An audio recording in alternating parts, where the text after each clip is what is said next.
ሴት መለመን ለምን እንደማይሰራ እንዴት እንደተማርኩ ልንገራችሁ። ይሄ ነገር ትዝ ያለኝ የሆነ አንድ ፊልም እያየሁ ነው። መጀመሪያ ግን እኔ በሰው ታሪክ የተማርኩትን ነገር ልንገራችሁ። ከፊልሙ በፊት አንድ ውጭ ይኖር የነበረ ጓደኛ ከ3 ከ4 ዓመት በፊት የሆነ ነገር ነገረኝ። በሚነግረኝ ጊዜ ከሴት ጓደኛው ጋር አብረዋል ነበር። ካቆሙ የተወሰነ ወራት ይሆናቸዋል። የወዳት የነበረ ቢሆንም በጣም የበለጠ የምትወደው ግን እሷ ናት። ከሚባለው በላይ ነው የምትንከባከበው። ግንኙነታቸው ከቆመበት ዋና ምክንያት አንዱ እሷ መጋባት መፈለጓ ነው። እሱ ለዛ ነገር ዝግጁ አይደለሁም ነው ይላት የነበር። እሷ ደግሞ ለሴት ክሪቲካል የሚባል እድሜ ላይ ነው የምትገኝ። ብቻ በዚህና በሌላ ምክንያቶች ግንኙነቱ ከቆመ በኋላ በጣም እንደምትደውልለት ይነግረኛል እና እሱ በዛ ሰዓት ጭራሽ ፍላጎቱ አልቋል። የለውም ፍላጎት የለውም። በጭራሽ አልፋታ እንዳለችው በሱ ምክንያት በጣም እንደምታለቅስ ነው ይነግረኝ የነበረው። አሁን ላይ እሱ ጋር የፍቅር ስሜቱ ብዙም የለም፣ ጠፍቷል። በዛ ሰዓት እንደውም ስልኳን ብሎክ ያደርገዋል። ሌላ ስልክ ትደውላለች ምናምን፣ ግን ደግሞ እሷ የሚፈልጋት ሌላ ሰው አለ። ሁሌም ያስጨነቃት እየጨቀጨቀ እስካሁን እድል አልሰጠችው። ያን ያህል ፍላጎት ስለሌላት ማለት ነው። የሚለምናት ልጅ ሲመስለኝ ባል መሆን የሚችል አይነት ልጅ ነው። ስለዚህ ጓደኛዬ እንደነገረኝ ከሆነ እኔ ጋር እንደማንሆን ስለነገርኳትና ደግሞ ቶሎ ማግባትም ስለምትፈልግ ያኛውን ልጅ እሺ ልትለው ታስባለች አለኝ። አሁን እኔ ራሴን ያሰብኩት እሺ በሚባለው ልጅ ቦታ ሁኜ ነው። ምናልባት 1 ዓመት 2 ዓመት ሊሆን ይችላል የተለማመጣት። ከዛ ግን እሺ ተባለ። እሺ ልጅ አገኛት ነው የሚባለው። እሱ በምን ምክንያት እሺ እንደተባለና ሌላ ወንድ እምቢ ስላላት ብቻ መመረጡን አያውቅም። ስለዚህ የሆነ ቁጭ ብለው ስለ ፍቅር ታሪካቸው ሲያወሩ ለሰው ደስ እንደሚል የፍቅር ታሪክ በጣም ብዙ ከለመንኳት በኋላ እሺ አለች ብሎ ኮራ ብሎ ያወራል። እስቲ መልሱልኝ፣ ይህ ሰውዬ ልጅቷን ማግኘቱ እንደ ስኬት ነው የሚታየው? ኢዝ ኢት ሪሊ አ ዊን? ልቧንስ ያገኘዋል? የፈለገ ቢለፋ እሷን ደስተኛ ማድረግ ይከብዳል? አይችልም። በምን አይነት ልጅ ከእሷ ጋር መሆን እንደቻለ እድሜ ልኩን ላያውቅ ይችላል። ገግሞ በመለመኑ ምክንያት ያገኘው ልቧ ሌላ ሰው ጋር ያለን ሴት ነው። በዚህ ምክንያት እሷን ማስደሰት እጅግ ከባድ ነው። ወንድየው ሁሌም አለመፈለግ የሚባለው ስሜት እየተሰማው ነው የሚኖረው። ዋናው ተጫዋች ስለተጎዳ ነው ከቤንች ተነስቶ ሜዳ ይገባው እና ከጓደኛዬ ጋር እያወራን ይሄኔ እኮ እኛም ሳናውቀው ከእንደዚህ አይነት ሰው ጋር ልንጋባ እንችላለን ተባባለ። ብቸኛ ይሄ ነገር እንዳያጋጠመን ማድረግ የምንችልበት መንገድ ሴትን ከ1 ወይም ከ2 ጊዜ በላይ ባለመጠየቅ ነው። ምክንያቱም እሺ ብትለንም ለኛው ነው ጦሱ። በፊልሙ ላይም የሆነው ይሄ ነው። ሌጀንድስ ኦፍ ዘ ፎል ሚል ፊልም ነው። የሆነ ሰው ጋብዞ የሚያየሁት። በእርግጥ የፊልሙ ዋና ሀሳብ አይደለም፣ እንደ ሪኮሜንዴሽን እዩት ምናምን ላችሁ ሳይሆን የተማርኩትን ነው እየነገርኳችሁ ያለሁት። የዚህ ፊልም ታሪክ ደግሞ የሚለየው ወንድሙን እንደምታፈቅረው ከመጀመሪያም እያወቀ ነው ያገባት። የወንድሙ ስም ክሪስተን ነው። ክሪስተን ግን ከልጅቷ ጋር ተኝቶ ሊያገባት ፈቃደኛ አልነበር። በዚህን ጊዜ ሲለመናት የነበረውን ይህንን የአሁኑን ባሏን አገባች ማለት ነው። ያገባችው ሰውዬ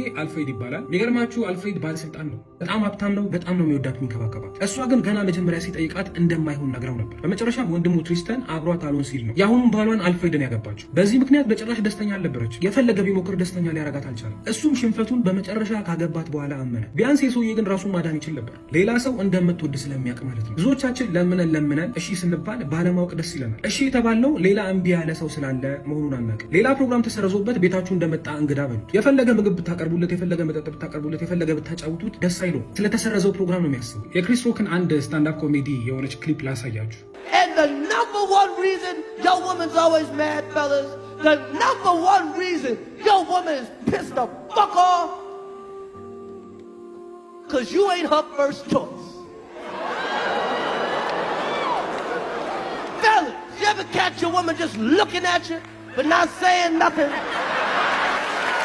In her mind, she's thinking, how did I end up with this ugly motherfucker?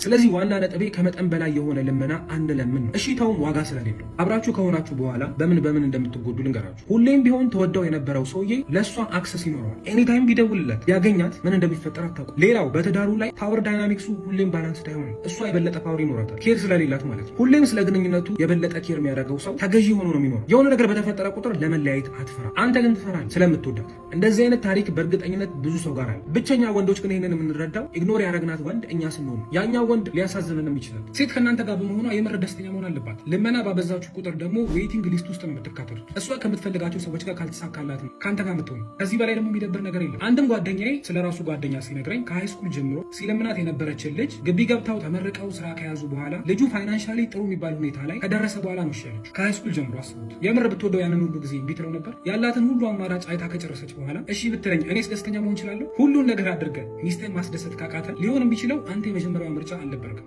Cause you ain't her first choice. እንደውም ጭራሽ ሊስት ውስጥ ላትሆን ትችላል። ቢቸግር ሊሆን ይችላል ያገባች። እስቲ ራስህን ነው ታይፕ ዋነ ኦር ኢዝ ሺ አውት ኦፍ ዩር ሊግ? ራስህ ጋር ሆነስቱ። ስለዚህ ወንዶች መጀመሪያውኑ እምቢ ስንባል አንዴ ሞከራን እምቢ ከተባልን ከዛ ማቆም አለብን። ካልሆነ ከዌቲንግ ሊስት አትተርፍም። ሃቭ ሰም ሪስፔክት ፎር ዮርሰልፍ።